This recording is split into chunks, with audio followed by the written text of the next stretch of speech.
Ça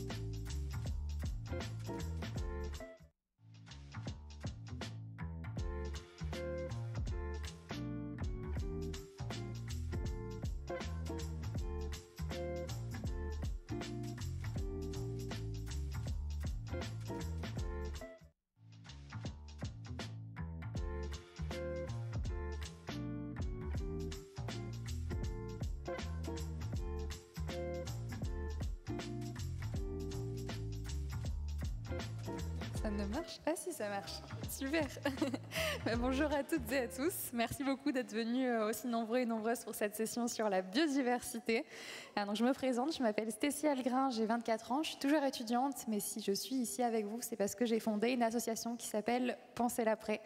Penser l'après, l'objectif, c'est de former les 18-35 ans sur les questions de transition écologique, sociale et solidaire. Donc concrètement, on ne parle pas uniquement d'écologie, on parle de féminisme, de lutte sociale. Et on va aussi parler de biodiversité parce que c'est un sujet qui me tient à cœur. J'ai fondé une newsletter que vous pouvez suivre qui s'appelle La Corneille et qui, à peu près tous les mois, vous permet de suivre les actualités autour de la biodiversité, mais aussi d'apprendre à la connaître. Donc la biodiversité, c'est un grand mot qui peut paraître un peu dénué de sens parfois parce qu'on l'utilise dans plein de contextes et on l'utilise de plus en plus, bien heureusement. Donc je vais peut-être replacer un petit peu le contexte et vous expliquer pourquoi est-ce que la biodiversité, c'est important. Qu'est-ce que la biodiversité? Aujourd'hui, la biodiversité, d'un point de vue définition, ça se passe à 3 niveaux. Vous avez une biodiversité dans les écosystèmes, donc on a des forêts, on a les océans, on a des lacs, donc tout ça c'est des écosystèmes différents qui ont chacun leur importance sur la planète parce qu'ils n'hébergent pas toutes et tous le même type d'espèces. Et là c'est le deuxième niveau de biodiversité, le nombre d'espèces. Aujourd'hui, ce nombre d'espèces, il est en forte diminution. On parle aujourd'hui d'à peu près 68% de la population de vertébrés qui aurait décliné en l'espace d'un seul siècle. À cause de qui? À cause de vous, moi, voilà, toutes ces personnes ici, les humains. Parce qu'on a fait pas mal de choses pas très bonnes pour cette biodiversité avec l'agriculture, avec nos industries. Donc là, on est en train de se questionner un petit peu sur pourquoi est-ce qu'il faut agir. Et donc il y a cette diversité en termes d'espèces, comme j'ai pu le dire, mais il y a aussi la diversité génétique.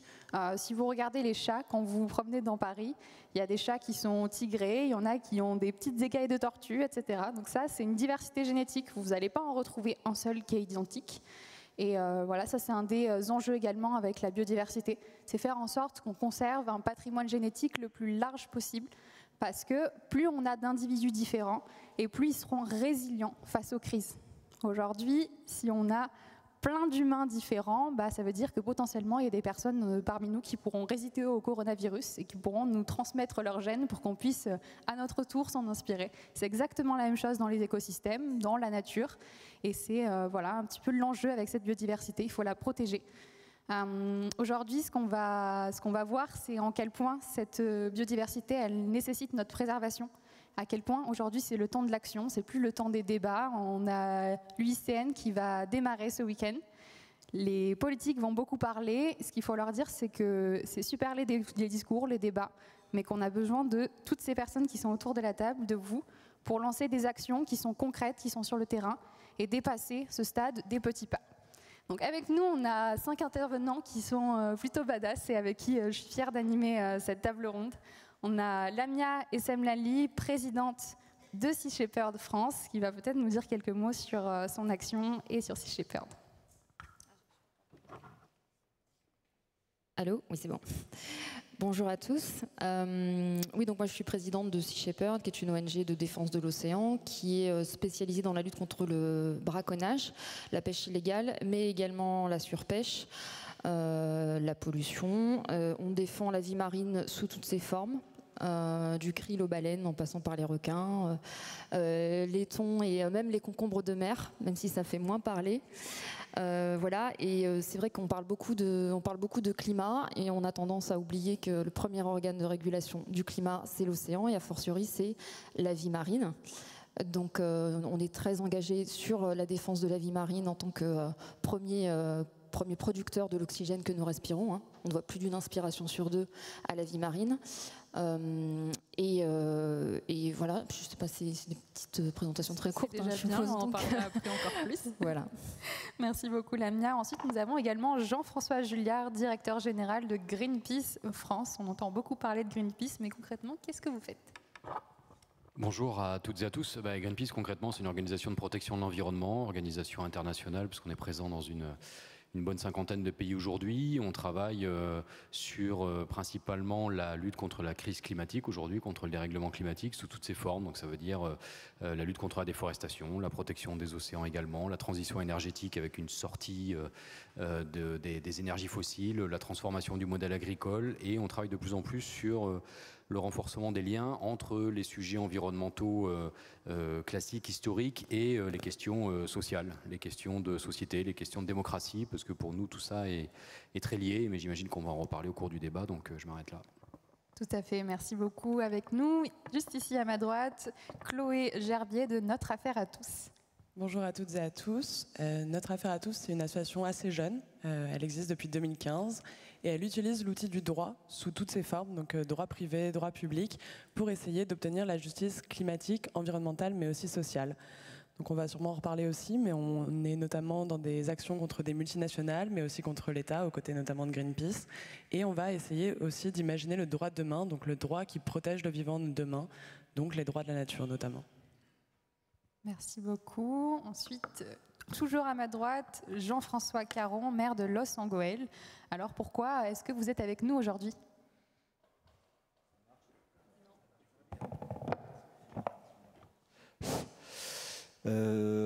D'abord parce que je suis un naturaliste, donc ornithologue, herpétologue, enfin un certain nombre de passions qui m'ont animé, et beaucoup plus tard je suis devenu élu. Après, voilà, avec cette passion de la nature chevillée au corps. Et donc Los Angeles est une ville qui est post-minière, qui a vu son activité s'arrêter quand les 9 puits de mines ont fermé. Et donc la transition, ça fait 30 ans qu'on y est affronté. Voilà, c'est pas un choix, c'est pas une option, c'est quelque chose qui s'est imposé à nous. Et du coup, on a développé dans la commune des stratégies de conduite de changement. La question de la transition n'est pas une affaire d'ingénieur, c'est une affaire de désir et de conduite de changement. Donc de changement d'imaginaire et de conduite de changement. Et donc l'intérêt de le prendre à l'échelle d'une commune, c'est que ça permet de mesurer qu'est-ce qui fait que ça va mettre en mouvement ou pas des gens. Voilà. Et pour terminer, de cette expérience-là, on a fait un travail sur les villes en transition en France, sur le versant concret, pas du déclaratif, ça, il y en a tout plein. Mais mode d'emploi, qu'est-ce qui fait que des communes ont réussi à obtenir des résultats, pas des affichages, mais des résultats. Et de ça, on a créé la Fabrique des transitions au niveau national, où on a une alliance de 300 organisations en réseau que je dirige, et qui travaillent justement les passages à l'acte, mais les passages à l'acte découlant des questions de travail sur les représentations de la richesse, des imaginaires, qu'est-ce qu'on appelle développement, et globalement de conduite du changement. Donc, la transition est une affaire de sciences humaines et sociales, on pourrait dire juridique, là, on vient d'en parler, et c'est là que ça se situe. Et les territoires sont des lieux extraordinaires. Un territoire, c'est un chaudron dans lequel vous avez tous les types d'acteurs, et donc c'est des lieux où, je l'espère, peuvent s'inventer de manière progressivement plus large des capacités de se saisir de ces enjeux qui sont bloqués au niveau global. Alors vous avez dit que vous essayez de mettre les gens en mouvement, et ça tombe bien parce que c'est ce qu'essaie de faire aussi On est prêt, qui est représenté aujourd'hui par Jason Dosier, chef de projet. Et puis apparemment, vous avez lancé une petite campagne sur la biodiversité. C'est ça. Bonjour à tous. Déjà, merci de cette invitation. On est prêt, c'est quoi? C'est une association qui a vocation à sensibiliser et mobiliser la jeunesse et le grand public à travers 2 outils. Et en fait, nous, notre objectif, c'est de faire le pont entre les faiseurs, les scientifiques et le monde culturel. En fait, on va essayer de trouver les bons porte-parole pour diffuser un message commun qui est celui de préserver la biodiversité. Comme l'a dit Stécie, on a lancé, mais on en reparlera tout à l'heure, une campagne campagne autour de la protection de la biodiversité et de la 6e extinction de masse. Et le deuxième outil qu'on utilise, au-delà des mobilisations citoyennes, du coup, c'est l'accompagnement des leaders culturels, puisqu'on est persuadé que c'est grâce à eux qu'on va réussir à obtenir des victoires culturelles et à changer les paradigmes. Alors peut-être c'est quoi un leader culturel? Un leader culturel, c'est quoi? C'est des auteurs de fiction, c'est des maisons d'édition également, c'est ceux qui créent les récits d'aujourd'hui et de demain. Merci beaucoup. Alors on a pu le dire dans l'introduction avec Lamia, on parle de plus en plus de climat et c'est absolument super parce que toutes ces personnes autour de la table ici se sont battues pendant des années pour qu'on en parle enfin et que le changement climatique ce soit plus juste un truc dont on parle aux réunions de Greenpeace, de WWF et tous ces gens qui se battent pour notre avenir. Donc là on en parle dans les médias, super. Sauf qu'il y a un petit problème, c'est qu'on a rendu ça hyper technocratique. Quand on parle de climat, on parle de compensation carbone, on parle d'émissions de gaz à effet de serre, truc, un jargon imbouffable, voilà, que vous et moi on comprend maintenant, mais à la base c'est un peu le discours des ingénieurs et des gens hyper techniques. Et on a oublié toute la partie sensible de l'écologie, le vivant, la biodiversité. Et donc ça c'est quand même dommage, parce que sauver la planète c'est super, mais si quand vous ouvrez vos fenêtres, il n'y a plus de petits oiseaux qui chantent, si quand vous allez dans les prairies, il n'y a plus d'insectes, il n'y a plus d'animaux, non seulement le monde va être hyper triste, mais en plus on va être mal barré parce qu'on a besoin de ce vivant, mais on va en parler. Peut-être aujourd'hui questionner ce lien entre écologie et biodiversité, écologie et vivant, un lien qui n'est pas évident pour tout le monde. Et pour répondre à cette petite question, à savoir quel est le lien entre écologie et biodiversité, je vais me tourner vers vous, Jean-François, avec un C. Qu'est-ce que vous en pensez? Quel est le lien, en quelque sorte, qu'on peut réaliser entre écologie et biodiversité?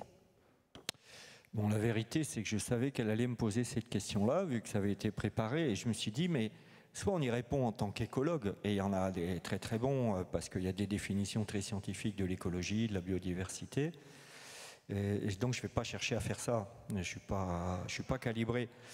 Je dirais juste que moi j'ai une entrée, dans mon engagement, j'ai une entrée par le vivant, enfin, vraiment respirer la nature, la pluie, enfin, le vivant, le sensoriel, enfin, voilà, des entrées de ce type.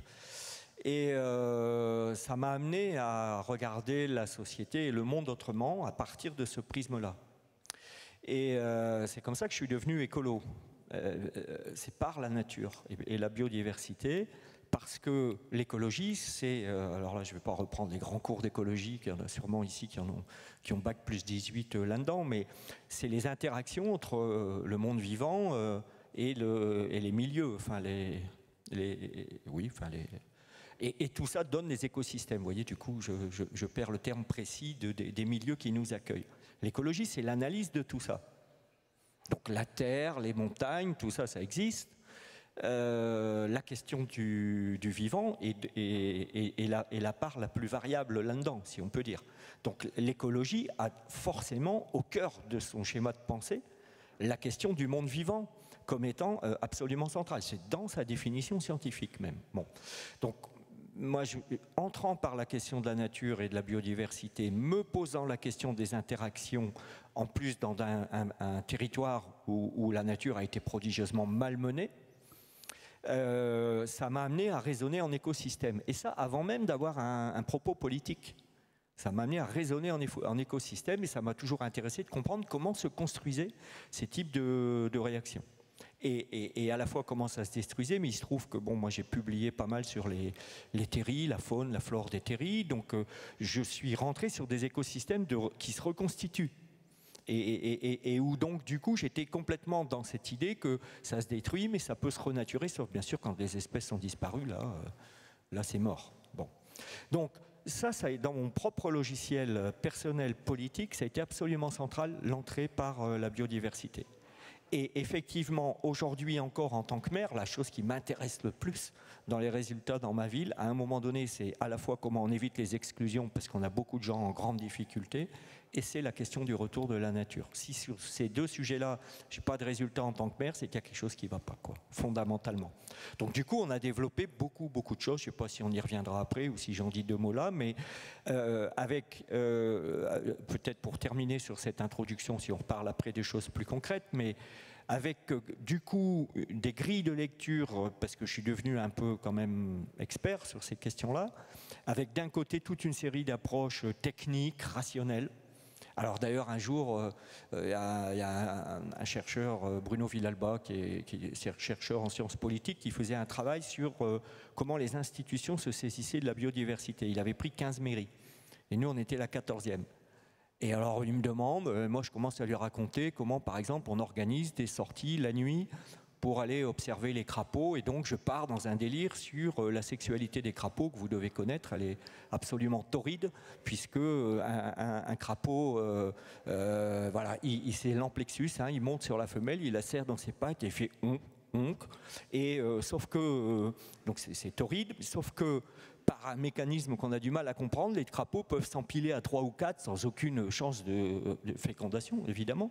Et que donc, je préviens les gens qu'il va y avoir des empilements de 4 crapauds en train de copuler, qu'il ne faut pas qu'ils se questionnent, tout ceci dans la nuit, au bord des flaques, dans les terris. Et là, le mec, il regarde, il dit, mais alors, ça fait 13 territoires où on me dit, la biodiversité, dans ma commune, il y a 92 espèces, mais là, j'ai mis telle action, là, j'ai mis tel truc. Et toi, tu nous parles de sexualité, de nature, de flaques d'eau, le tout dans la nuit au mois d'avril quand il pleut. Et du coup, on est parti sur tout un travail sur la façon de se saisir de ça. Et là, c'est pour ça que je disais, il y a des approches techniques et rationnelles, mais il y a des approches sensibles, il y a des approches même sensorielles, il y a des approches philosophiques.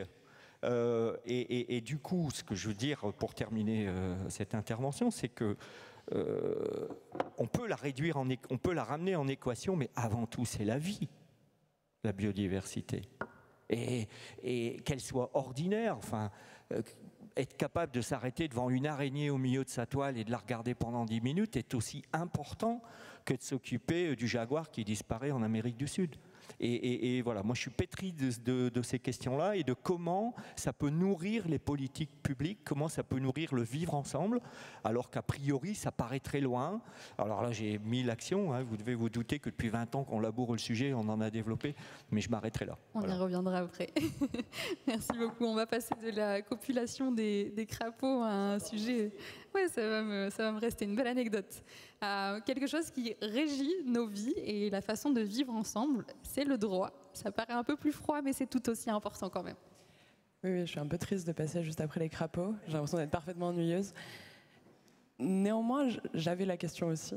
Maintenant que c'est dit.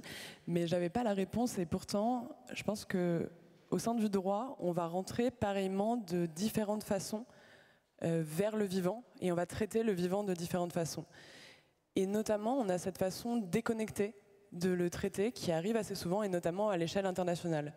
Quand on parle de grands textes, quand on parle de traités, quand on parle de congrès, parce que c'est l'actualité, et qu'on va parler d'objectifs, on est toujours dans un droit très vague, dans un droit qui cible des années à venir, avec des objectifs qui sont peu opposables, et qui en fait ont énormément de mal à contraindre et à réellement imposer aux vivants et imposer à nous, principalement, qui faisons partie de ce vivant, de le respecter. Et donc on va avoir cette déconnexion.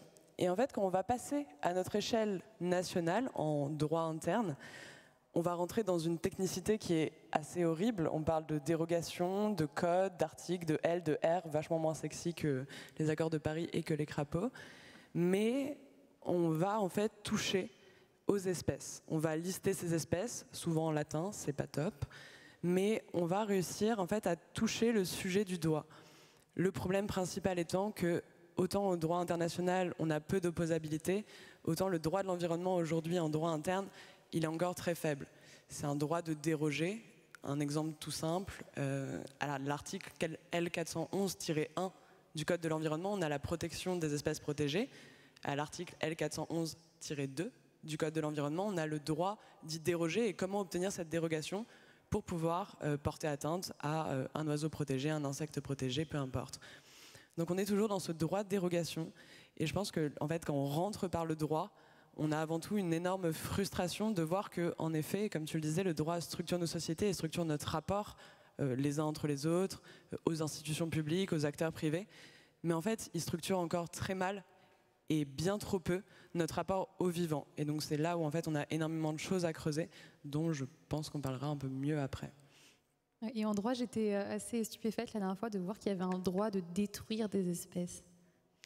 Alors oui, c'est la dérogation, donc la fameuse dérogation dont je parlais. En fait, on peut obtenir une dérogation et avoir le droit, en effet, de tuer des espèces. Et notamment, c'est comme ça qu'on implante des projets, donc Europa City, les extensions d'aéroports, etc. Merci beaucoup. Et puis au début de cette session, j'ai pu mentionner le côté hyper technocratique, hyper froid qu'on peut retrouver dans l'écologie aujourd'hui. Et puis il y a un article de Socialterre qui était sorti justement sur le vivant et sur son importance.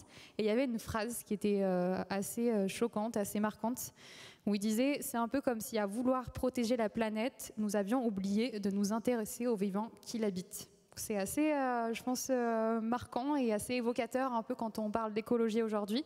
Donc j'aimerais bien savoir si toi, Lamia, tu partages ce constat, le fait qu'on a oublié le vivant dans les luttes écolo, ou si c'est plutôt l'écologie politique qui a oublié de protéger le vivant.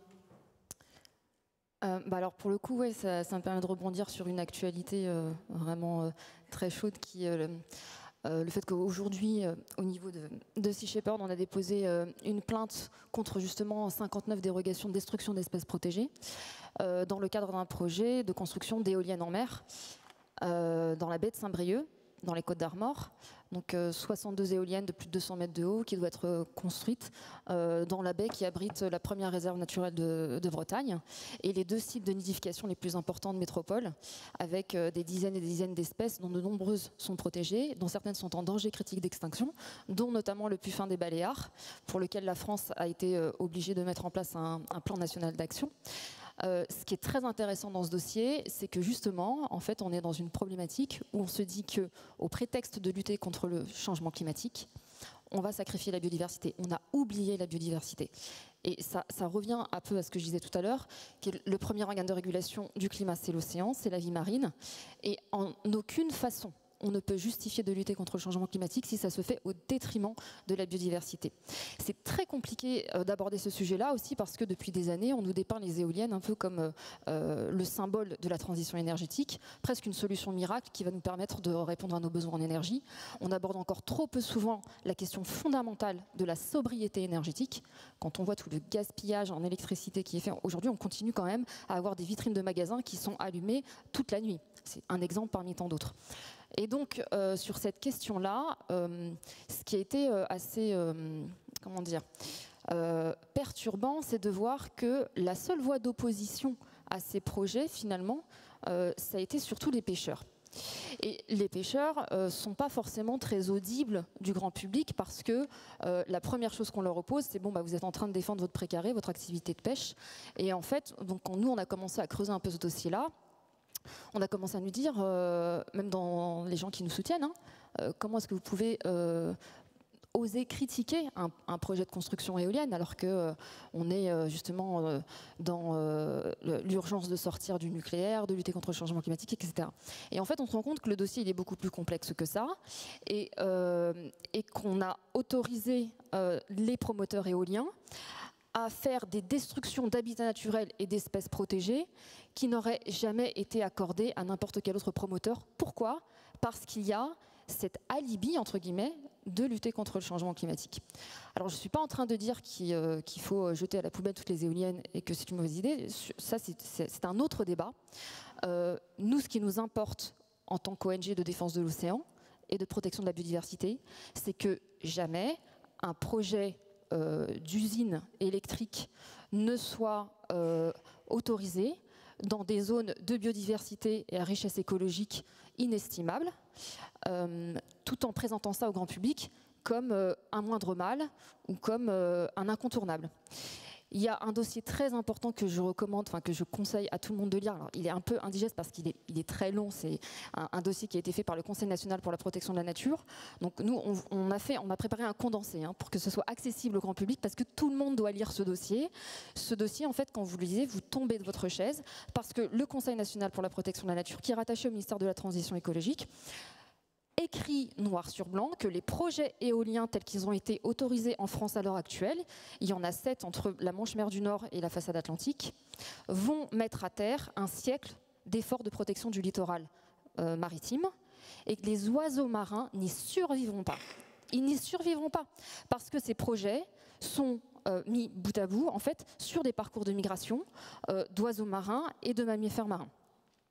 Donc c'est catastrophique. En fait, les gens pensent que les éoliennes, bon, c'est quelques oiseaux qui se prennent des pales de temps en temps. Bon, déjà, on a toutes les peines du monde à mesurer vraiment le taux de mortalité, parce que les cadavres disparaissent très souvent. Là, je parle de la terre. Mais alors, en mer, imaginez, ça va être très très compliqué. Mais en fait, le problème, il est bien plus vaste que ça. C'est la perte de l'habitat. C'est la perte de l'habitat qui détruit les espèces en premier lieu. Donc quand on détruit les habitats naturels pour y faire de l'agriculture ou des zones urbaines, et quand on détruit les habitats naturels pour y faire des usines comme celle-ci, et ben forcément, ça a des impacts. Et là, ce sont des impacts qui sont cumulés. Et le problème, c'est qu'en France, contrairement à d'autres pays, on n'a pas du tout cartographié le littoral en se disant, bon, quelles sont les zones à biodiversité très importantes qu'il faut absolument protéger. Et ensuite, en fonction de ça, on va voir si oui ou non on implante des éoliennes et à quelle distance de la côte. Non, on n'a pas fait ça. On a décidé où on allait implanter les éoliennes et ensuite, on s'est dit, bon bah tiens, on va se mettre à faire des études d'impact pour voir un peu ce que ça va causer. Et puis, les débats publics qu'on va faire, ça va juste être pour voir si on les fait un peu plus à gauche ou un peu plus à droite. Et c'est comme ça qu'on s'est retrouvé avec des projets qui sont complètement aberrants. Et il faut absolument stopper ça, parce que sinon, ça ne sert plus à rien de parler de protection de l'océan. Donc voilà, là encore, on est dans un... Je pense on oublie la vie et on a tendance aussi à trop considérer la biodiversité comme quelque chose d'extérieur. Parce que moi, c'est un peu ça qui me dérange dans le terme biodiversité. Et c'est pour ça que je préfère beaucoup le terme de vivant. Nous sommes vivants, nous en faisons partie. Nous ne sommes pas une espèce en dehors qui observe la biodiversité, qui doit protéger la biodiversité. La biodiversité, elle a surtout besoin qu'on la laisse tranquille, en fait. Elle n'a pas besoin spécialement de notre protection. Elle se portait très bien sans nous. Elle se portera peut-être sans doute mieux après nous. La question, c'est surtout comment est-ce qu'on va épargner ce vivant dont nous dépendons tous. Parce que tu disais, ce serait triste d'ouvrir ses fenêtres et qu'il n'y ait pas d'oiseaux qui chantent. Je pense que c'est pas un monde qu'on va connaître, ça. Parce qu'on ne peut pas vivre sur une planète où on a détruit le vivant. Si on est intrinsèquement lié au vivant et intrinsèquement lié à l'océan. Voilà, si l'océan meurt, nous mourrons. Ça, c'est vraiment le leitmotiv qu'on répète en long, en large et en travers. Et pour finir, c'est particulièrement important, je trouve, ici en France, parce que nous sommes le deuxième espace maritime le plus vaste du monde, après les États-Unis, et nous sommes le seul pays qui est présent sur tous les océans de la planète. Donc nous avons une responsabilité absolument colossale. Nous devrions normalement faire figure d'exemple. Nous devrions être la locomotive en matière de protection de l'océan. La protection de l'océan devrait être une grande cause nationale. Et au lieu de ça, on est plutôt à la traîne. On fait partie des pays qui bloquent toujours au niveau européen toutes les possibles avancées. On est condamnés à multiples reprises pour le laxisme de nos contrôles. On a une justice permissive. On a une loi qui est laxiste et qui est même parfois un pouce au crime. Je pourrais rentrer dans les détails, donner des exemples, mais ça serait très long. Voilà, il y a tout à faire et il y a peu de temps. Pour compléter un peu ce que tu viens de dire, il y a en effet les ONG qui font ce constat qu'on oublie trop souvent la biodiversité dans les questions de climat, les questions de protection de l'environnement. Et il y a 2 organes hyper importants qui l'ont fait également cette année. Est-ce que vous connaissez déjà le GIEC? Qui ne connaît pas le GIEC? Ça va aller plus vite. Ok, c'est rassurant. Il y a un petit peu sa version biodiversité qui s'appelle l'IPBES. Donc c'est le GIEC de la biodiversité. Cette année, ils ont sorti un rapport en commun. C'est un peu une première mondiale historique où ils ont expliqué qu'en effet, quand on avait des solutions qui étaient mises en place pour lutter contre le changement climatique, parfois on oubliait la biodiversité et problème, ça venait nuire même aux choses qui avaient été mises en place pour protéger le climat. Je vous donne un exemple. Typiquement, ces éoliennes qu'on met en place pour, soi-disant, avoir cette transition énergétique et nous aider dans notre lutte contre le changement climatique, si ça défonce toute la biodiversité de l'autre côté, en fait, ça vient approfondir ce problème qu'on a avec le climat. Parce que cette biodiversité, aujourd'hui, c'est des puits de carbone, c'est des espèces qui sont des espèces parapluies, c'est-à-dire que si vous en enlevez une, vous butez le reste du vivant. Donc c'est hyper important de toujours mettre les deux en face à face. C'est un peu comme si vous avez une seule pièce, l'environnement, et de chaque côté, il y a le climat et la biodiversité. Donc moi, peut-être ce que j'aurais comme question à vous poser, Jean-François Julliard, c'est qu'est-ce que serait une version de l'écologie plus inclusive? Qu'est-ce que vous défendez aujourd'hui avec Greenpeace?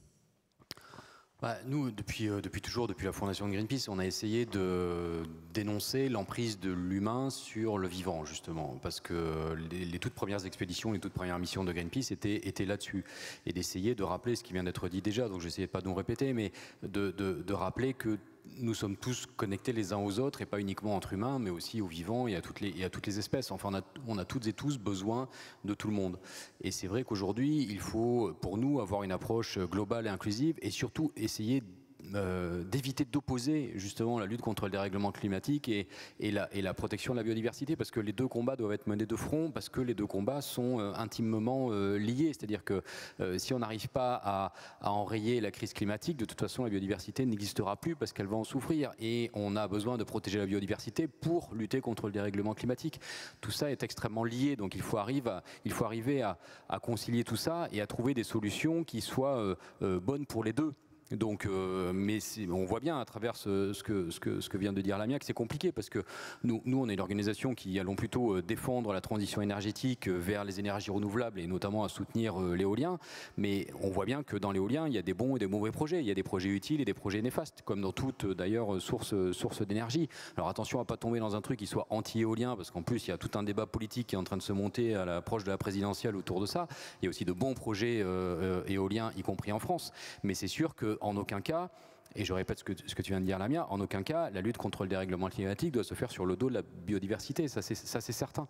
Mais je crois que les organisations aujourd'hui qui travaillent notamment en France sont assez consciente de ça. On a rencontré avec quelques associations Emmanuel Macron il y a 2-3 jours. Il y avait des associations très protection de la nature, type Ligue de protection des oiseaux. Il y avait les Amis de la Terre, il y avait le WWF, il y avait la Fondation Nicolas Hulot, il y avait Greenpeace, il y avait Humanité Biodiversité, donc un panel d'associations assez divers.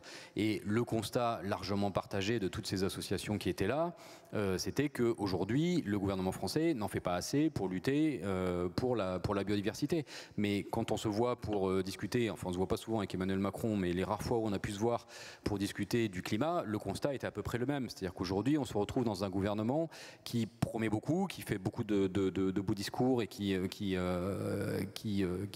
fait de belles annonces. Mais quand on regarde de près les actes qui sont posés dans les différentes lois nationales, au niveau européen, on est loin du compte. Alors on entend une version plus inclusive de l'écologie. Est-ce que Jason, c'est aussi quelque chose qui est mis en avant par On est prêt? Quelle est votre vision sur cette écologie et la biodiversité? Tu l'as rappelé tout à l'heure, en fait aujourd'hui on parle beaucoup climat dans les médias, on parle climat. Il faut savoir que en fait c'est apparu aux alentours de 2018 avec les marches pour le climat, avec l'affaire du siècle. Avant, 2-3 ans avant, moi j'ai fait partie d'associations environnementales, c'était impossible en tant que jeune de parler climat dans les médias. Parce qu'on était vus comme des gens qui n'étaient pas compétents, c'était pas notre domaine. Et en fait, on voit vraiment une évolution vraiment de cette mentalité. Et pour nous, c'est important de parler biodiversité et climat. Pourquoi? Parce qu'aujourd'hui, on a cette perception de notre empreinte carbone. C'est un peu, tout le monde parle d'empreinte carbone, donc tout le monde sait que consommer tel aliment, ça a une empreinte carbone, mais on ne connaît pas l'empreinte biodiversité. Et nous, on veut vraiment diffuser aussi cette culture de la prise de conscience que chaque acte, que chaque habitude, que chaque consommation a un impact sur la biodiversité. Et on essaye de diffuser le message au plus grand nombre, et d'abord envers les jeunes, puisque c'est les générations futures qui vont réellement pouvoir prendre le dessus et avoir un impact et respecter cette planète qui respecte le vivant. Merci beaucoup. Alors on a établi le lien entre écologie et biodiversité, ça c'est check, c'est bon. Mais il y a un autre lien maintenant qu'il faut établir, c'est celui entre l'humanité et le vivant. Alors est-ce que sauver l'humanité, sauver le vivant, on a un destin lié? Ça, c'est la question à laquelle on va essayer de répondre. Concrètement, pour vous dire un petit peu, au cours de l'histoire, on a quand même essayé depuis pas mal de temps de définir notre relation au vivant. Quelle était la place typiquement de l'homme dans cette échelle du vivant? Eh ben, il y a pas mal de philosophes, dont un certain Aristote, qui ont voulu nous faire croire que l'humain, il était au top de la pyramide et que tous les autres étaient là uniquement pour le servir. Donc super, mais je ne vois pas comment est-ce que c'est possible, sachant qu'un certain Darwin nous a expliqué que la théorie de l'évolution, c'est qu'on a tous un ancêtre commun et que c'est l'évolution qui a fait que des petites branches se sont séparées. Il n'y a aucun être vivant qui a été placé là par une divinité pour servir un autre être humain ou un autre vivant. Donc ça, c'est une question qui a divisé pendant longtemps. Aujourd'hui, on essaye d'en sortir, mais on a toujours cette question de la dualité entre nature et culture. Donc peut-être, Lamia, est-ce que tu pourrais nous expliquer un petit peu les conséquences de cette façon d'appréhender le monde ? Oui, je pense que cette vision très ancienne d'Aristote, elle est toujours très très présente, puisqu'on vit très clairement dans une culture, une société qui est majoritairement anthropocentrique, et donc qui place l'être humain comme maître et possesseur de la nature, comme le disait bien Descartes. Et voilà, et je pense que la majorité des gens sont tous à différents degrés complètement là-dedans, puisque ça paraît normal de sacrifier les intérêts essentiels d'autres espèces pour nos besoins superflus ou nos désirs ou nos caprices. Et on est quand même une espèce effectivement extrêmement arrogante et déconnectée du réel, parce que le réel, c'est justement, c'est la nature. C'est la vie dont on parle. C'est bien plus réel que tout ce que nous pouvons inventer en tant qu'être humain et qui n'existe que parce que nous y croyons. Comme l'argent ou comme les nations ou comme les entreprises. Donc pour ceux qui ont lu Homo sapiens, je pense que ça leur dira quelque chose. Je trouve qu'il a tout résumé. Harari, quand il dit qu'en fait, si on est devenu une espèce aussi dominante et aussi avec un tel pouvoir, c'est aussi parce que nous avons cette capacité de créer des mythes dans lesquels nous sommes des millions, des centaines de millions, des milliards à croire, et que du coup, on arrive à entraîner comme ça toute notre espèce dans des choses qui sont finalement complètement factices. Et là où on a pris un tournant extrêmement dangereux, c'est quand on a commencé à considérer que nos mythes ont plus de valeur et sont plus importants que le réel. C'est-à-dire que la nature, que les fleuves, que les forêts, que les animaux, et que la vie elle-même, quoi. Donc, c'était quoi ta question? J'ai oublié. On m'écoute pas. Non, mais je suis partie dans mon envolée et je ne sais plus. La question de base, c'était les conséquences de cette dualité nature-culture sur notre façon d'apprendre. Les conséquences, elles commencent quand même déjà à se faire sentir. Alors plus ou moins durement selon où on se trouve sur le globe. Nous, on est des privilégiés très clairement, et pourtant on fait partie des premiers responsables. Mais à moins d'avoir une résidence secondaire sur Mars, on va tous en payer le prix. Et ce qui est inquiétant en fait dans tout ça, c'est qu'on est dans une course contre la montre et c'est très très lent de faire évoluer les mentalités. Et surtout, ce qui prend du temps, c'est déjà, on est très loin d'avoir tous eu la prise de conscience nécessaire, mais en plus, toujours entre la prise de conscience et le changement des habitudes, il y a un monde, il y a une inertie. Et donc c'est ça notre pire ennemi, je pense que c'est cette inertie. Et donc il va falloir que très vite on soit nombreux à comprendre que sans le vivant, on disparaîtra. Et puis après la vie repartira très certainement sans nous. Mais quand même, je pense qu'il faut garder à l'esprit, parce que ça c'est un peu à la fois effrayant, mais en même temps ça permet de se réveiller. C'est que nous sommes la seule espèce qui, dans l'histoire de cette planète, ait provoqué une crise d'extinction massive, et c'est la crise d'extinction massive la plus rapide de toute l'histoire. Donc plus rapide que la 5e crise qui a causé la disparition des dinosaures. Nous sommes pire qu'un astéroïde. Et donc ça, c'est quand même dramatique. Et aujourd'hui, à l'heure actuelle, même si nous sommes très fiers de tout ce que nous avons fait, et il y a des choses merveilleuses qu'on est capable de faire. Voilà, regardez ça, c'est beau. C'est beau. C'est un exemple de ce que l'être humain est capable de faire. Mais c'est pas ça qu'on va laisser en fait. Dans plusieurs millions d'années, ce qui va rester, c'est l'empreinte de cette crise massive d'extinction, c'est la destruction du vivant. Ça aura disparu. tous nos poèmes et tous nos livres, tout ce qu'on a pu faire de merveilleux et dont nous sommes si fiers aura disparu. Notre héritage sur cette planète à l'heure actuelle, c'est la plus grande destruction du vivant. Il n'y a pas de quoi être fier. Donc j'espère vraiment qu'on va changer le cours des choses. J'espère. Pour les générations futures et pour nous-mêmes. Peut-être pour Jean-François Julliard, avec Greenpeace, vous n'êtes pas une association, vous n'êtes pas une organisation qui est focalisée sur la biodiversité. Pourtant, dans toutes vos campagnes, dans toutes, il y a quand même cet élément du vivant qui revient régulièrement. Est-ce que vous pourrez nous expliquer pourquoi ?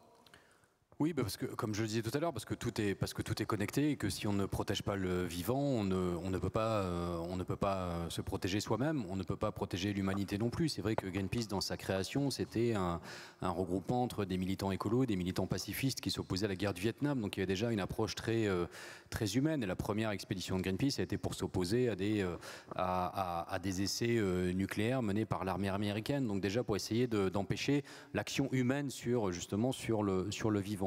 Et on en a encore là aujourd'hui. C'est vrai que nous, on n'est pas une organisation qui, à la différence d'autres, je sais pas, on ne gère pas des parcs nationaux, par exemple. On ne va pas mener des campagnes pour la conservation des espèces en tant que telles. En revanche, on va mener des campagnes pour s'attaquer aux causes qui entraînent cette disparition des espèces. Donc, on va dénoncer la déforestation en Asie du Sud-Est qui occasionne une perte d'habitat pour tout un tas d'espèces qui peuplent les forêts en Indonésie ou en Malaisie. On va s'attaquer à la déforestation au Brésil et au fait qu'aujourd'hui on coupe des arbres au Brésil, donc entraînant là aussi une perte du vivant assez dingue pour planter du soja qui va servir à nourrir les animaux d'élevage qu'on va consommer en Europe. Donc c'est tout ça qu'on essaie de dénoncer et de montrer que effectivement tout ça est lié, c'est-à-dire qu'aujourd'hui toutes nos activités ont un impact sur ce vivant. C'est pas toujours évident à raconter parce que ça va pas toujours de soi. Mais c'est vrai que c'est important d'avoir conscience de ça. Et c'est un peu notre manière de faire, essayer de remettre les responsabilités là où elles sont. Et malheureusement, effectivement, les responsabilités, elles sont humaines.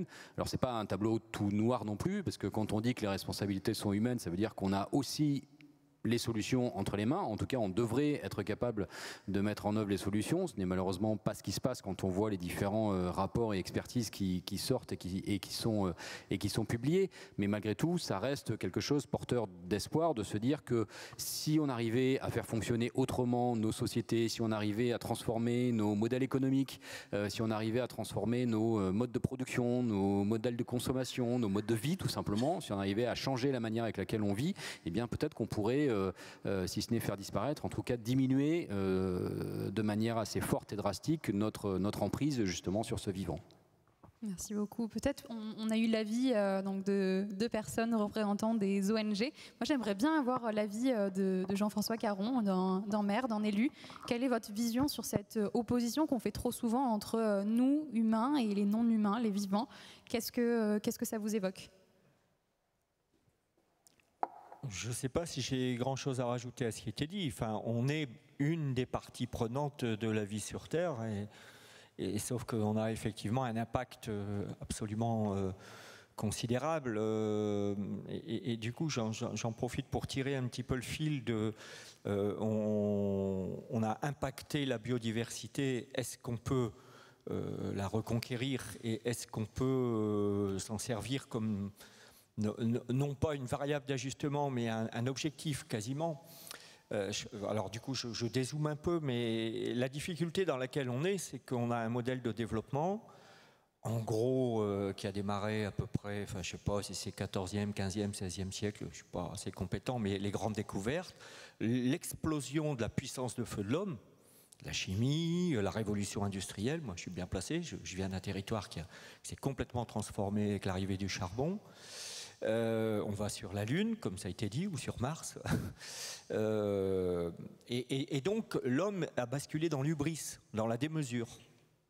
Et on est dans un moment qui est presque sur un plan psychanalytique, sur un plan de l'inconscient, dans une difficulté à arrêter d'être dans le vouloir toujours plus puissant, toujours plus grand, toujours plus vite. Moi, ça me fait marrer, par exemple, la concurrence des immeubles dans le monde qui veut être le plus grand.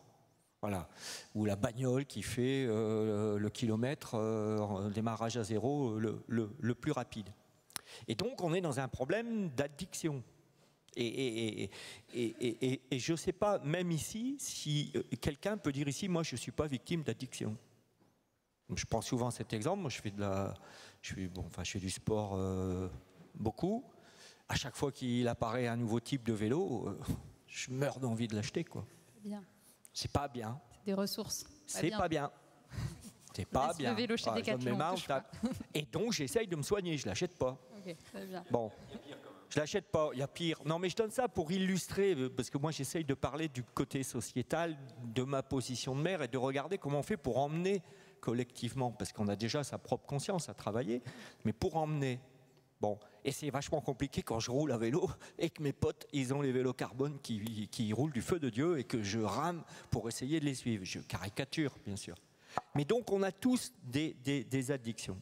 Alors, comment on va arriver à changer notre référentiel de qu'est-ce qu'il y a de la valeur, qu'est-ce qui compte vraiment ? Est-ce que c'est l'accumulation ? Enfin bon, là, on a démarré par Aristote, donc on est très dans la philosophie. Hein. Bon. Eh bien, moi, par rapport à ça, j'ai l'impression qu'il y a un certain nombre de choses qui peuvent être des points d'appui. L'amour, au sens large, et la biodiversité, la vie. C'est-à-dire que je pense que reconsidérer autrement la question de la richesse et de ce qui a de la valeur, c'est être capable de reporter de l'attention à des petites choses qui viennent nourrir... Bon, alors je termine par un dernier exemple personnel, mais c'est parce que je fais toujours ça parce que ça permet des fois d'incarner et d'illustrer. Je viens de me marier. Bon, c'est pas mon âge, mais voilà, mon alliance, elle brille. Hein, c'était il y a un mois. Donc autant vous dire que je suis très amoureux, n'est-ce pas ? Bon, je vous ai parlé de la puissance de l'amour. Bon, on est parti en voyage de noces. En avion ? Non, pas en avion, pas à vélo, il y a du carbone dans les vélos, vous rigolez. Non, on a pris notre sac à dos et on a fait 10 jours non-stop, en bivouac, enfin en autonomie intégrale. Ça, c'était notre voyage de noces. Et bien pendant 10 jours, on a observé de la nature ordinaire de chez ordinaire. Et c'était merveilleux, c'était magnifique. Et ce que j'essaye de dire par là, c'est que la façon dont on regarde ce qui a de la valeur, je pense que c'est une des voies, parce qu'il y a des discussions rationnelles, hein, tout ça, il y a le droit, il y a tout ça, et il faut faire tout ça. Mais si au fond de nous-mêmes, on n'arrive pas à inverser notre rapport à qu'est-ce qui compte vraiment et qui nous donne envie de vivre et d'être heureux de vivre, on n'y arrivera pas. Parce qu'on sera dans des process addicts où il y en a qui le feront. Hein. Ça s'appelle du sacrificiel. Il y a aussi des ermites. Peut-être qu'à un moment donné, un certain nombre d'entre nous deviendront ermites parce qu'on est découragés. Mais si on veut amener la société, c'est vraiment compliqué. Moi, dans mon coin, les gens sont pauvres. Comment je peux leur dire la consommation, c'est pas bien, quoi ? Alors qu'à côté de ça, il y en a qui se vautrent dans le pognon et dans la démesure. Et là, je viens buter sur un problème d'emmener la société. Alors que si je le prends par la question de la nature, de la richesse, du nouveau regard sur les choses, on pourrait aussi dire sur l'art et la culture d'une manière générale, eh ben, ces questions-là, elles se posent autrement. Et donc, c'est quoi retrouver des nouveaux processus éducatifs à ça ?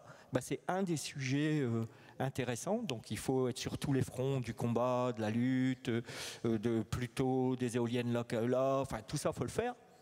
Mais on est quand même c'est Patrick Vivray qui dit au XXIe siècle, l'humanité a rendez-vous avec elle-même.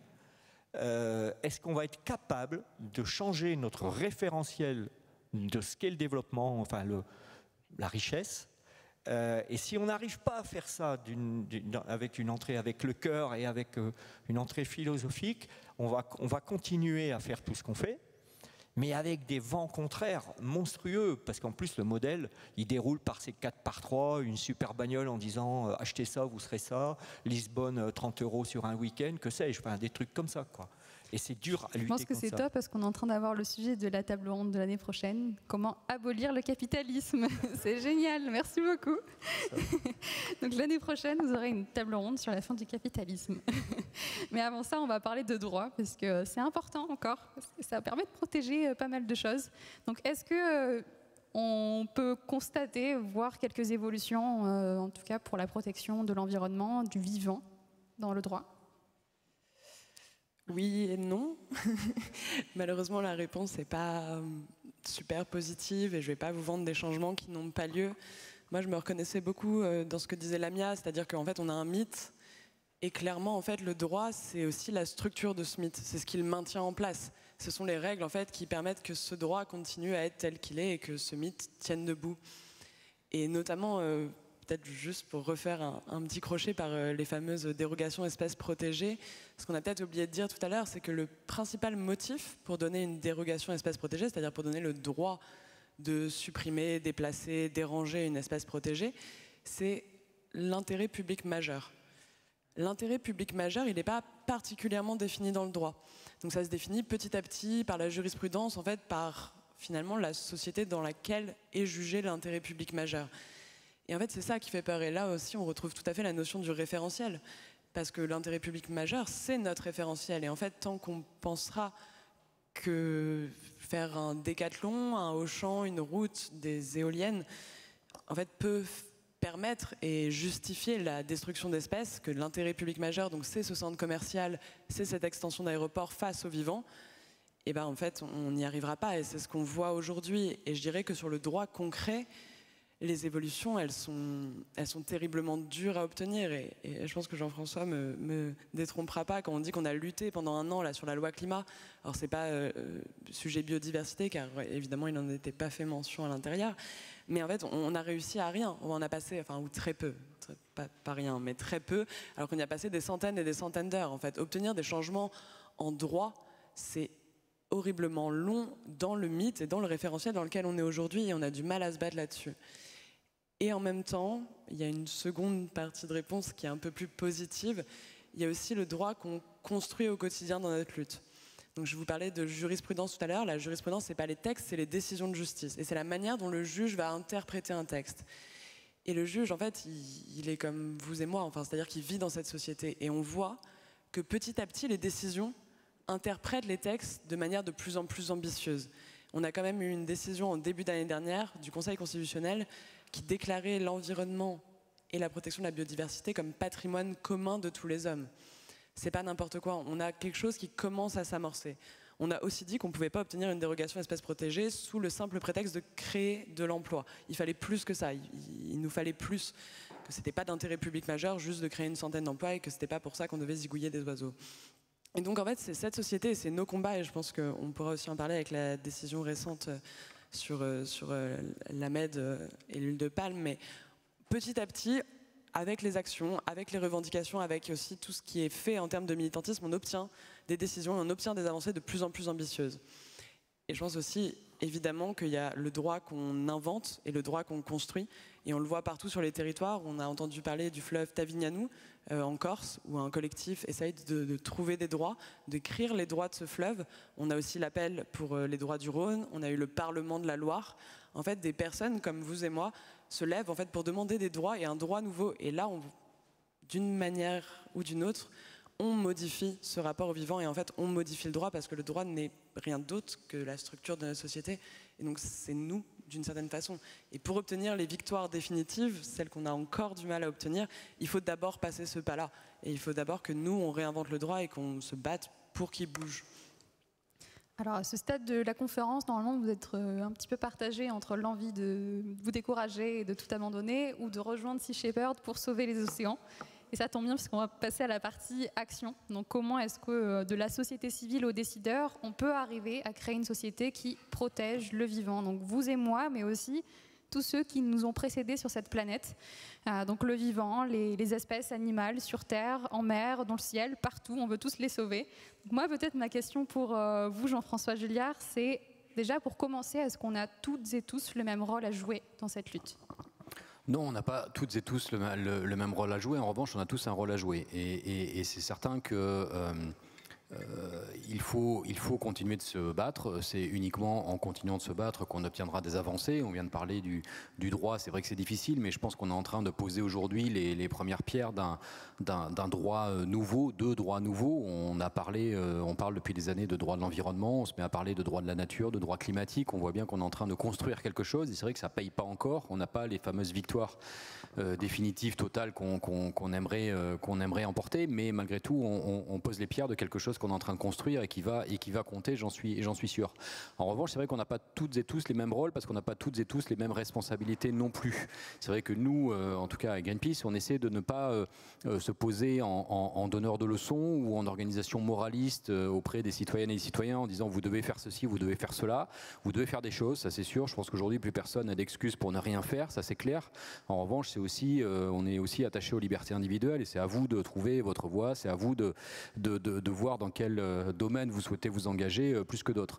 Et en revanche, on est bien plus exigeant vis-à-vis des entreprises, notamment des grandes entreprises, et encore plus vis-à-vis des États et des gouvernements. Parce qu'aujourd'hui, les clés de la résolution de ces différentes crises environnementales, écologiques, elles sont quand même largement et avant tout entre les mains des gouvernements et des États. Ce sont les gouvernements et les États qui ont la possibilité de passer des lois, qui ont la possibilité de changer des normes, qui ont la possibilité d'influencer des phénomènes culturels dans les pays. Ce sont les États qui ont cette responsabilité-là. Donc c'est vrai qu'on est bien plus exigeant et on a beaucoup plus de demandes aujourd'hui, nous, à formuler vis-à-vis des gouvernements qu'on ne peut l'avoir vis-à-vis des autres communautés d'acteurs. Et puis il y a plusieurs études qui ont été faites et qui montraient que même si du jour au lendemain tout le monde devenait parfaitement vertueux, ça ne suffirait pas. Ça ne suffirait pas parce qu'aujourd'hui il y a des systèmes, des structures qui sous-tendent nos sociétés et que ces systèmes et ces structures, nous, citoyennes, citoyens, on ne peut pas les changer comme ça tout seul. On a besoin d'en passer par les pouvoirs publics, donc les gouvernements, les parlements, les collectivités locales ont un rôle énorme à jouer aussi, qu'on sous-estime très souvent. Mais voilà, donc ça fait qu'il y a une différenciation dans les responsabilités et du coup une différenciation, à notre sens, dans les rôles et les missions de chacun. Alors là, je vais passer d'un Jean-François à un autre Jean-François. On a entendu les communautés locales, les territoires. À votre échelle, qu'est-ce que vous faites concrètement pour la biodiversité ? Alors, j'ai regroupé ça en 3-4 axes. Le premier, c'est il y a un enjeu à révéler la biodiversité. Elle n'est pas forcément perçue par le commun des mortels. On connaît l'ours, ok, l'ours blanc, mais la diversité dans une commune de base, elle n'est pas forcément perçue. Or, on apprécie, on va respecter ce qu'on comprend, ce qu'on connaît. Alors, par exemple, ça fait maintenant 15 ans qu'on fait un suivi des nids d'hirondelles de toute la ville. Donc, on essaye d'avoir toujours des processus participatifs. Hein, c'est la marque de fabrique de Los Angeles. Et donc on fait des inventaires année après année, et qui d'ailleurs, alors à la fois met les gens en position d'acteurs. Or on change, ça c'est un des fondamentaux de la fabrique des transitions.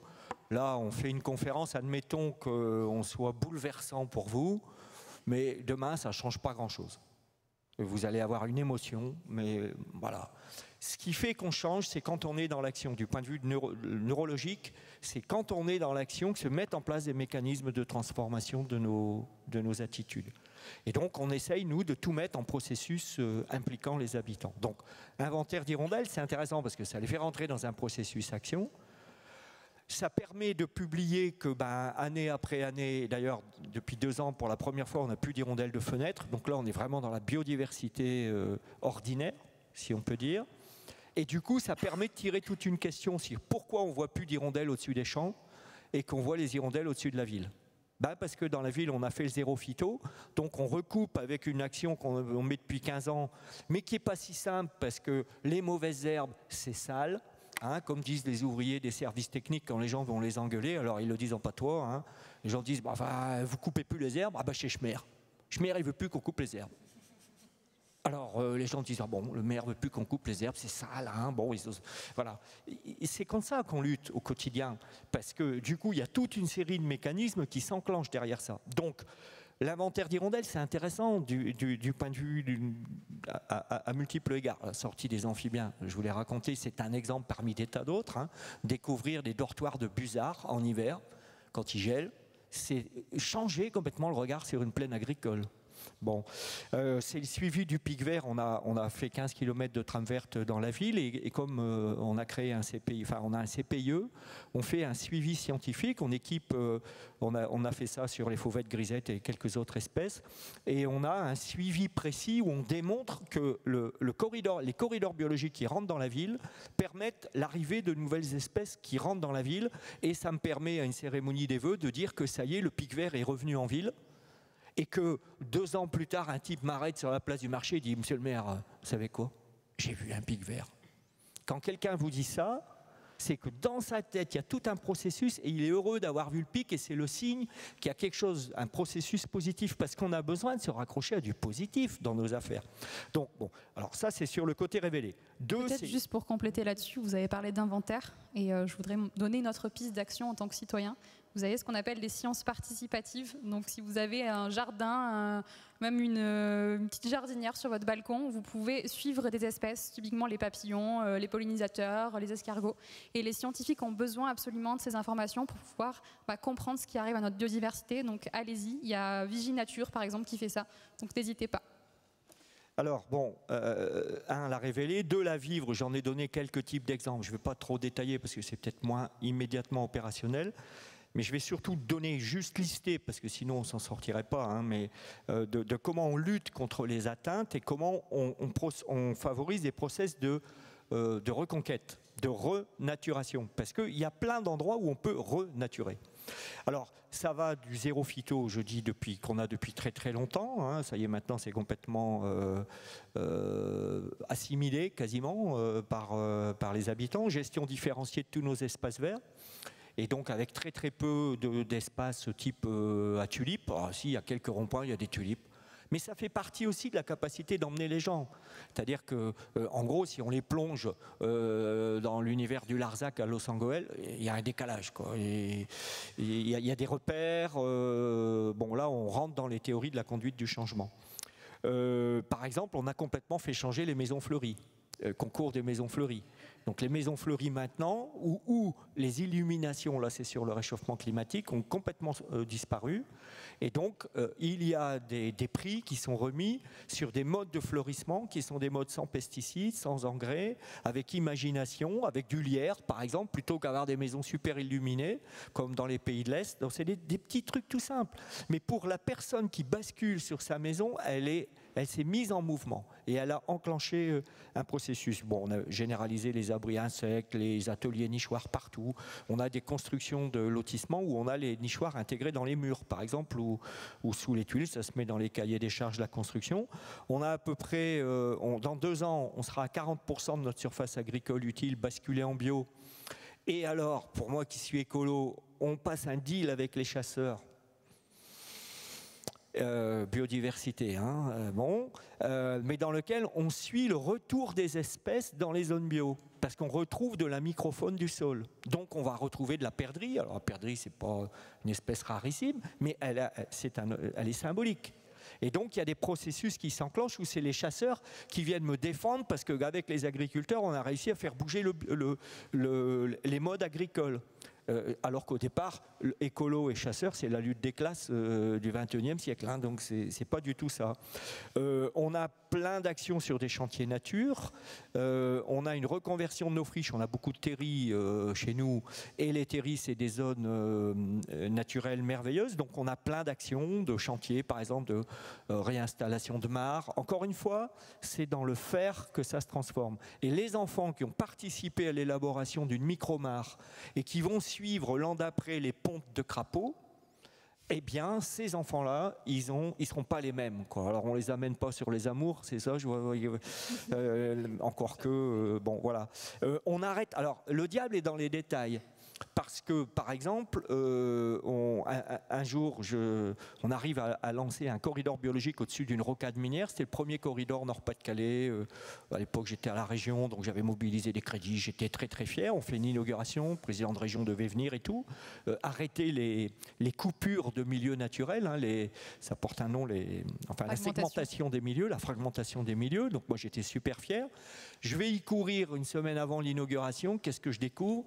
Que le paysagiste qui avait fait le boulot avait mis des herbes de la Pampa d'Argentine. Du coup, j'ai annulé toute l'inauguration. J'ai dit, vous rasez tout ça. On inaugurera l'an prochain. D'ailleurs, on n'a jamais inauguré. Mais pour dire que les résistances au changement sont de multiples ordres. Et là, le paysagiste, il avait déroulé son cahier des charges typique du type des pyracantha, des berbéris et des herbes de la pampa, là où nous, on voulait remettre. Donc, on a remis en place une ceinture verte. Je terminerai par cet exemple parce qu'il est sympa. C'est que sur les 15 km de ceinture verte, on a replanté massivement des fruitiers qui avait été préservé par le Conservatoire régional de ressources génétiques, qui préservait toutes les espèces qui disparaissaient du Nord-Pas-de-Calais, qui étaient par définition adaptées à notre climat. Ce qui fait que nous, on les a replantés. Donc, petit 1, on redissémine de la diversité génétique originelle. Mais 2, ce sont des arbres qu'on n'est pas obligé de traiter, même si, évidemment, ça ne fait pas des golden lisses comme le crâne d'un chauve. Hein. Ça fait des arbres, des fruits, bon, voilà. Sauf que les fruitiers, ils produisent. Et quand vous allez faire de la confiture, il y a sûrement ici déjà des gens qui ont fait ça, et que vous en faites pour 50 kilos, quand vous faites de la confiture, ce n'est pas pour un pot, vous ramassez 50 kilos ou 30 kilos, vous vous retrouvez avec 20 pots, et ce qu'on observe, c'est qu'il y a du trafic à Los Angeles de confiture, en fait. Les gens s'échangent les confitures. Conclusion. La biodiversité en action réamène les gens à des postures dont ils avaient perdu la coutume et qui sont génératrices de vivre ensemble. Et c'est ce que moi j'appelle ce nouveau regard sur la richesse qu'il faut arriver à réinstaller. On peut le dire là, nous, de manière théorique. Pour les habitants, il y a besoin de le manger, par exemple. Et quand vous mangez la confiture que votre voisin vous a offert, qui vient de 15 km de friches qui ont été réhabilitées, sur lesquelles on a des fruitiers sans pesticides, il y a plein de trucs qui passent. Et donc, l'échelle locale, elle est... Alors, ça n'enlève pas tout l'intérêt de ces actions globales, hein, mais l'échelle locale, c'est l'endroit de la reconquête des mentalités et de la reconquête de l'espace, finalement. Alors, les mentalités, ça fait la transition parfaite avec la bataille culturelle, la bataille pour les imaginaires que mène depuis plusieurs années On est prêt. Donc ça va être avec Jason. Mais avant ça, on va vous diffuser la vidéo de la campagne On est prêt. Peut-être que tu veux la présenter, Jason ? Hier, on a lancé la nouvelle campagne On est prêt, qui s'appelle Bienvenue en zone sauvage, devenez gardien du vivant. Je vous laisse découvrir peut-être la bande-annonce et j'en parlerai tout de suite après.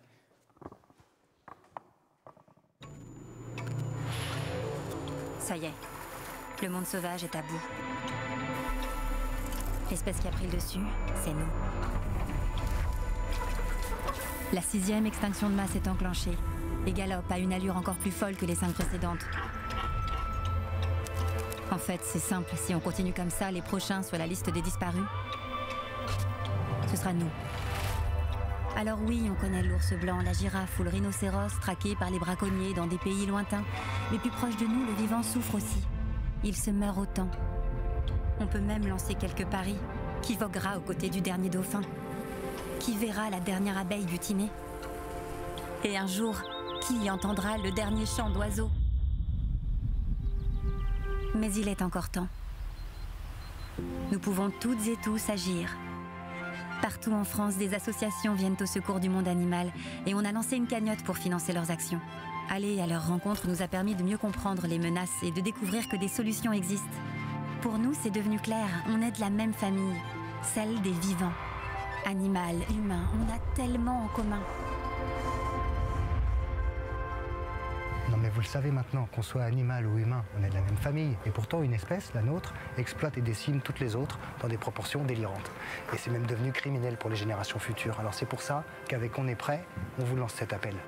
Devenez gardien de la nature. Rejoignez-nous du 15 au 28 septembre sur onestprêt.com. On agira ensemble pour aider les animaux sauvages menacés en France. On le fera aussi en Belgique, en Espagne ou en Allemagne. Et surtout, on se retrouve tout de suite sur la page Zone Sauvage de KissKissBankBank pour récolter des dons pour les associations qui protègent ces animaux.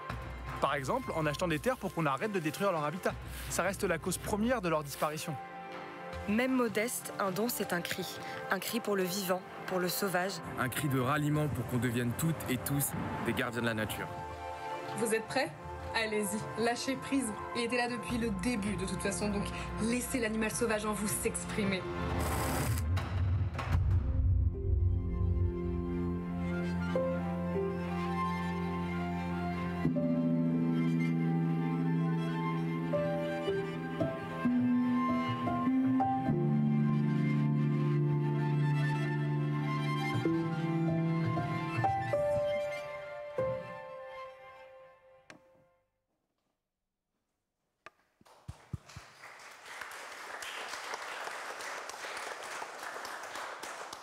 Alors là, normalement, vous êtes reboosté avec cette vidéo toujours hyper inspirante de On est prêt. Est-ce que peut-être, Jason, tu pourrais nous en dire plus sur cette campagne et sur comment, là, toutes et tous, on peut agir avec vous?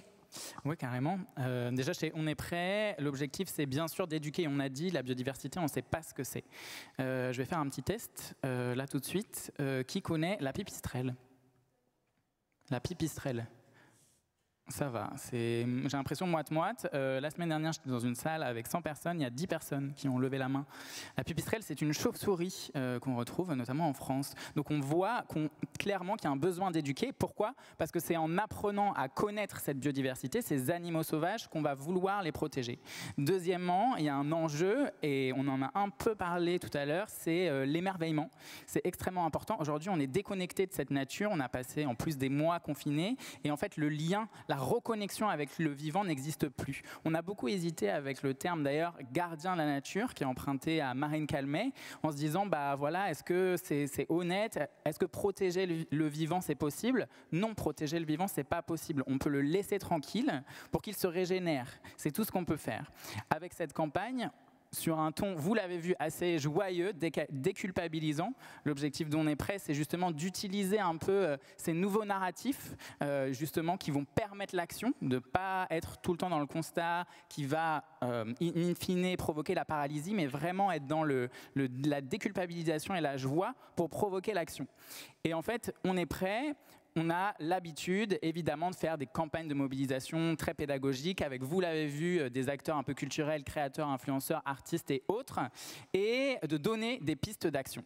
Et en fait, ça fait du coup maintenant 3 ans qu'on fait ça, et cette année, on s'est dit comment est-ce qu'on fait pour se renouveler? Comment est-ce qu'on fait pour continuer à toucher une cible la plus large possible pour sortir un peu de ce cloisonnement d'associations ou de militants écologistes. On a décidé finalement de lancer une grande action collective. Pourquoi? Parce qu'en fait, on ne va pas remplacer les associations qui travaillent déjà sur le terrain depuis des décennies à protéger la biodiversité. On a besoin de les visibiliser. C'est comme les espèces en fait. On n'en a pas conscience et on a besoin de leur donner du coup une plateforme. Et nous, en tant qu'on est prêt, on est porte-voix du coup d'associations.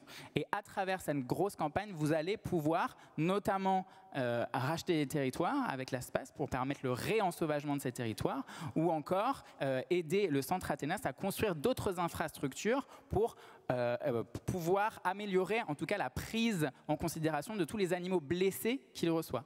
Le Centre Athénas, à savoir, c'est le seul centre qui est habilité à travailler sur la réhabilitation du lynx en France. Donc aujourd'hui, on va vraiment essayer de travailler sur la pédagogie, l'émerveillement et l'action. Je vous donne rendez-vous du coup, là vous avez vu la vidéo de lancement qui est sortie hier. Je vous invite à la partager évidemment, à parler du projet autour de vous, à aider ces associations concrètement en participant à la cagnotte. Et je vous donne rendez-vous également le 15 septembre. Je vous parlais de pédagogie. On va vraiment rentrer dans la pédagogie puisque chaque jour, on va faire un focus sur une espèce en voie de disparition en France. Oui, il y en a beaucoup. On a travaillé avec des experts, notamment le comité français de l'UICN, pour sélectionner ces espèces et pour faire ce travail pédagogique, pour vous donner envie d'être des gardiens de la nature. Et gardiens de la nature, c'est, je crois que ça a été dit, c'est pas quelque chose de précis. Enfin, il n'y a pas de cadre. Chacun peut devenir gardien de la nature. C'est important de pouvoir créer en fait sa propre reconnexion à la nature pour voilà, préserver cette vie. Et d'ailleurs, gardien de la nature, c'est rigolo parce que dans certaines cultures, il y a vraiment un mot dédié à qu'est-ce que c'est être gardien de la nature. En France, du coup, il n'existe pas. Enfin, c'est ce qu'on essaye de disséminer avec cette notion de gardien de la nature. Et pour terminer, je pense que c'est important aussi l'aspect collectif. Cette campagne, elle n'est pas uniquement française. Le gros défi cette année, c'est de lancer la campagne à l'échelle européenne. Et donc, du coup, de lancer également des campagnes en Espagne, en Allemagne et en Belgique pour pouvoir mobiliser un maximum de jeunes européens pour, in fine, avoir un impact sur nos décideurs. Déjà, bravo pour cette campagne. Je pense qu'on peut à nouveau applaudir On est prêt parce que c'est ouf.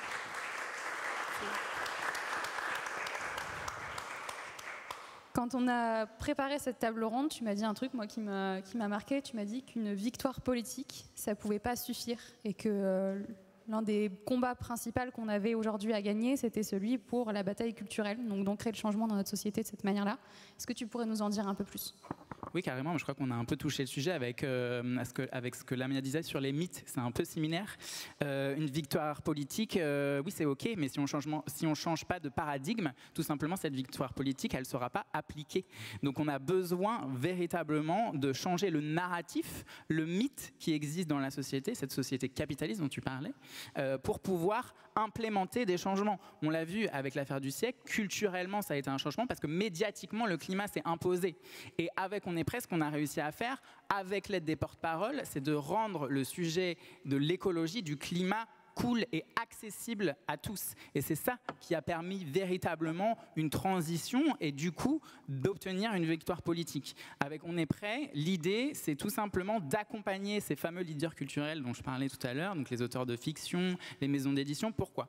Quand on allume, j'imagine que vous êtes peut-être consommateur de Netflix dans cette salle, quand on allume Netflix et quand on regarde le nombre de films, de séries qui parlent de futur, c'est apocalyptique, c'est des zombies, c'est tout, ça se limite à ça en fait. Il n'y a absolument aucun acteur culturel, aucun narratif qui existe aujourd'hui, il y en a quelques-uns, sur un futur souhaitable. Qu'est-ce que c'est ? 2050, ça ressemble à quoi concrètement avec ce constat ? Et ça, c'est ce qu'on essaye de faire. Du coup, c'est d'accompagner tous ces leaders-là dans l'écriture de leurs scénarios, en leur donnant évidemment des informations, des contacts avec des associations, des contacts avec des experts, pour créer justement ce nouveau mythe dont on parlait. Ce mythe qui nous donnera envie d'agir in fine. Parce qu'effectivement, si on n'est pas convaincu qu'on va dans la bonne direction, et si on n'est pas convaincu de ce mythe des futurs souhaitables en 2050, personne finalement se mettra à l'action. Et donc du coup, nous, notre objectif, grâce aux acteurs culturels qui ont un pouvoir de diffusion, très rapidement, Plus belle la vie, c'est la série française la plus regardée en France, c'est 4 millions d'auditeurs par soir. On a accompagné Plus belle la vie sur un arc narratif autour de l'activisme, du militantisme. 4 millions fois 6 semaines, vous faites le calcul. C'est pas une question d'essayer de convaincre quelqu'un, c'est une question de mimétisme. Parce qu'on va absorber tout simplement les comportements, on va absorber aussi ce qui se passe en face de nous pour pouvoir après adopter des comportements pour protéger le vivant. Merci beaucoup. Et peut-être pour terminer sur cette note positive qui a été insufflée dans cette conversation, alors là je vais me tourner vers vous, Jean-François et Lamia. Est-ce que vous pourriez en quelques minutes nous parler d'une victoire pour vous qui vous a vraiment marqué pour le vivant, pour la biodiversité ces dernières années ? Peut-être Lamia, est-ce qu'il y a un combat qui t'a marqué ? Moi, j'ai plutôt envie de rebondir sur ce que tu avais lancé juste avant, sur la question de comment dire, perte d'espoir, je ne sais plus ce que... En fait, moi, je pense que vraiment, pour le coup, perdre d'espoir, c'est un luxe qu'on ne peut pas se permettre. Et la question de la responsabilité, elle est, à mon sens, elle est plurielle et elle est à l'échelle de chacun. Il y a un exemple pour illustrer ça, c'est par exemple la question des captures de dauphins en France. Donc, à peu près 10 000 dauphins qui sont tués chaque année en France à cause des captures par les engins de pêche. Quand on expose ça aux gens, bon, déjà ce qui est intéressant, c'est que nous on a pris le parti d'exposer des cadavres de dauphins dans les centres-villes pour alerter les gens sur ce qui se passe. Et il y a beaucoup de gens qui nous disent mais je comprends pas, en fait on n'a pas de dauphins en France. Donc ça c'est terrible parce que ça recoupe ce que tu disais tout à l'heure, Jean-François, sur le fait qu'on est déconnecté. Parce que la biodiversité anodine ou locale, elle est aussi parfois... Quand on pense aux dauphins, on se dit que s'il faut aller en Polynésie ou aller à l'autre bout du monde. Nous avons la chance d'avoir des dauphins en France. Aujourd'hui, ils sont confrontés à une mortalité qui est telle que l'espèce est en danger, que les scientifiques tirent la sonnette d'alarme depuis des années et que ça ne bouge pas. Et donc, cette question, elle est assez intéressante parce que justement, ça permet de mettre la lumière aussi sur les points de blocage. Parce que nous, quand on parle de ça, la réponse des pêcheurs, c'est de nous dire « Non mais attendez, vous êtes bien gentils, mais les gens, ils veulent manger du poisson. Vous voulez manger du poisson, donc venez pas vous plaindre. » Les particuliers, les gens, les citoyens nous disent non mais c'est quoi ces connards de pêcheurs qui font n'importe quoi, comment est-ce qu'ils osent faire ça? Et puis les politiques nous disent les pêcheurs veulent bosser et les gens veulent du poisson. Donc en fait chacun se renvoie la balle alors que chacun devrait assumer sa propre part de responsabilité. Donc c'est vrai qu'il y a des changements qui doivent se faire sur la structure même de nos sociétés et que pris à l'échelle individuelle, on ne peut pas le faire. Par contre, qu'est-ce qui va influer, qu'est-ce qui va faire en sorte que justement les gouvernements vont bouger? Parce qu'il ne faut pas s'attendre que ce soit eux qui décident un beau jour de faire changer les choses. Aujourd'hui, on est dans un rapport de force. On est dans un rapport de force avec un lobbying extrêmement fort, lobbying industriel, et ça concerne la pêche, mais c'est parce que c'est le sujet sur lequel je travaille, mais je pense que ça peut se décliner à plein d'autres aspects. Et puis à côté de ça, des gens qui sont soit complètement déconnectés, qui n'ont pas du tout conscience du problème, ou alors qui pensent que la solution ne viendra pas d'eux. Et c'est vrai qu'on a tendance à être tellement... Enfin, c'est un truc qui est propre à l'écologie, je trouve, et à la protection de la biodiversité, c'est qu'il ne faut surtout pas culpabiliser les gens. Mais attendez, là, le problème, en fait, c'est pas qu'on culpabilise trop les gens, c'est qu'on est complètement inconscient. C'est délirant. Il est temps quand même qu'on se responsabilise tous. Moi, ma crainte, c'est pas d'avoir un discours trop culpabilisant, c'est que les gens ne comprennent pas à quel point c'est important qu'ils se bougent et qu'ils fassent partie de ce rapport de force qu'on essaye d'inverser, justement. Parce que d'un côté, vous avez des industriels extrêmement puissants, motivés et qui ont l'oreille attentive des politiques, et de l'autre, vous avez des citoyens qui sont soit complètement inconscients, soit pas super motivés. Donc, en fait, quand on est politique, le choix, il est vite fait. Moi, si je suis politique, j'ai des citoyens qui savent même pas qu'il y a des dauphins. Donc, et à côté de ça, j'ai un lobby qui me dit on va vous bloquer les ports si vous nous faites chier avec les dauphins. Donc, c'est vite vu. On a un pouvoir énorme en tant que citoyen, en tant que votant, en tant que consommateur. Ça, c'est évident. Et ce pouvoir-là, il faut qu'on l'utilise justement pour faire changer les choses au niveau gouvernemental. Et il ne faut surtout pas attendre des gouvernements qu'ils prennent les décisions. Ils ne les prendront jamais. Ils ne les prendront jamais. Ils sont dans un délire total. Et d'ailleurs, il y a un des auteurs du rapport scientifique du CNPN dont je vous parlais tout à l'heure, qui a dit dans Mediapart, dans un article d'aujourd'hui, nos dirigeants sont complètement autistes, nous sommes dirigés par des fous. Et quand on creuse des dossiers et qu'on se rend compte du délire dans lequel nous emmène justement le gouvernement, on se rend bien compte qu'il ne faut surtout pas leur laisser les rênes. À nous de les reprendre. Et en ça, quand on regarde de toute façon toutes les évolutions qu'il y a pu y avoir au cours de l'histoire de l'humanité, il n'y a jamais eu d'évolution marquante dans le sens positif sans un combat. Ce combat pour la vie, il va falloir que nous le menions. Et donc qu'on arrête aussi de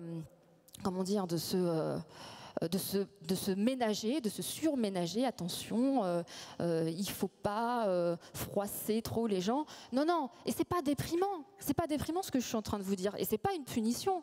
Parce que quand je dis qu'en fait on mange beaucoup trop de poissons, la consommation de poissons elle a doublé en 50 ans en France.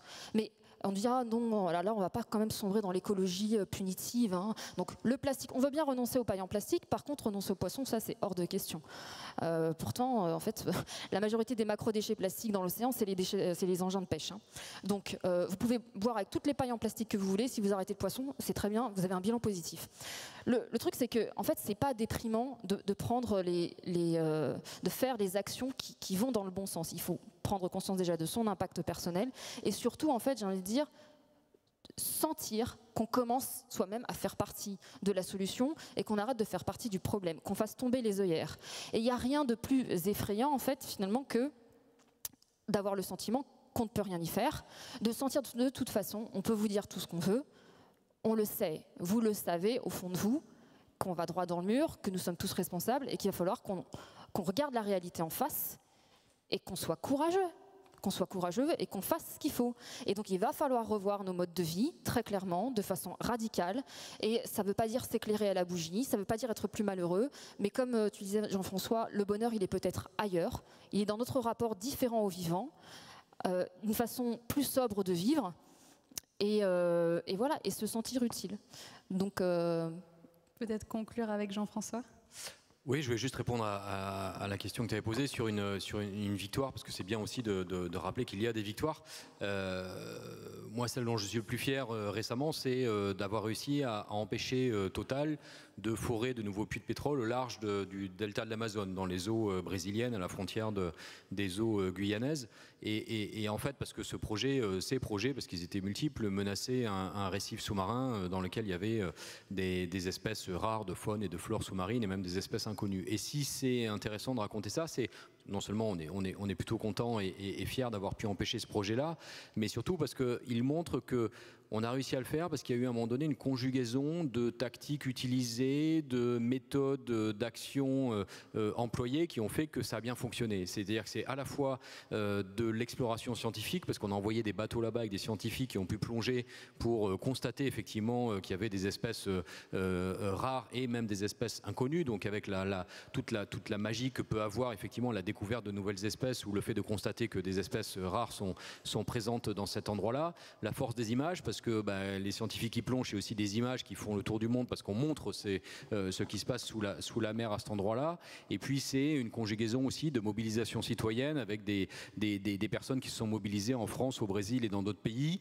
contre Total, contre le gouvernement brésilien qui était en mesure d'accorder la licence à Total pour aller forer dans cet endroit-là. C'est aussi l'utilisation de la désobéissance civile, on n'a pas beaucoup parlé, mais c'est un mode d'action que beaucoup, je ne sais pas, mais en tout cas plusieurs organisations utilisent et qui portent ses fruits aussi. C'est aussi parce qu'on a pu s'opposer, y compris et s'interposer, y compris physiquement devant le siège de Total au Brésil, en France, aller perturber l'Assemblée générale de Total, essayer de bloquer le siège de Total à la Défense, qu'à un moment donné ça a mis une pression forte sur Total. Et puis c'est aussi l'utilisation de ce qu'on appelle le plaidoyer politique qui seul ne suffit pas, mais qui en revanche est nécessaire dans un ensemble de tactiques et de modes d'action. Donc ça veut dire aller frapper à la porte des gouvernements, savoir se faire entendre, aller voir le gouvernement brésilien, même s'il n'a pas envie de recevoir les organisations environnementales. Ce n'est pas le gouvernement brésilien, c'est l'agence IBAMA, l'agence environnementale brésilienne, qui elle a été plus réceptive. Et tout ça mis ensemble a fait qu'à un moment donné, finalement Total a dû renoncer parce qu'il n'avait pas la licence, parce que ça faisait 3-4 fois qu'il redemandait cette licence pour aller forer et qu'il ne l'avait pas, et qu'à un moment donné la pression sociétale en France et au Brésil devient trop forte et que finalement Total finit par renoncer. Alors encore une fois, c'est pas une victoire définitive, on n'est pas à l'abri que Total ou d'autres d'ailleurs aient envie de s'y replonger demain matin, mais dans tous les cas, voilà, ça montre que des victoires sont possibles, qu'elles sont souhaitables et qu'elles sont nécessaires pour continuer d'avancer. Merci beaucoup. Je ne sais pas s'il nous reste 5 petites minutes pour prendre 2 questions. Oui. Du coup, c'est le moment de... Non, apparemment, on me dit non, pas le temps. Même pas une petite question? Non, ok. Désolée. Du coup, ça marque la fin de cette table ronde. Merci.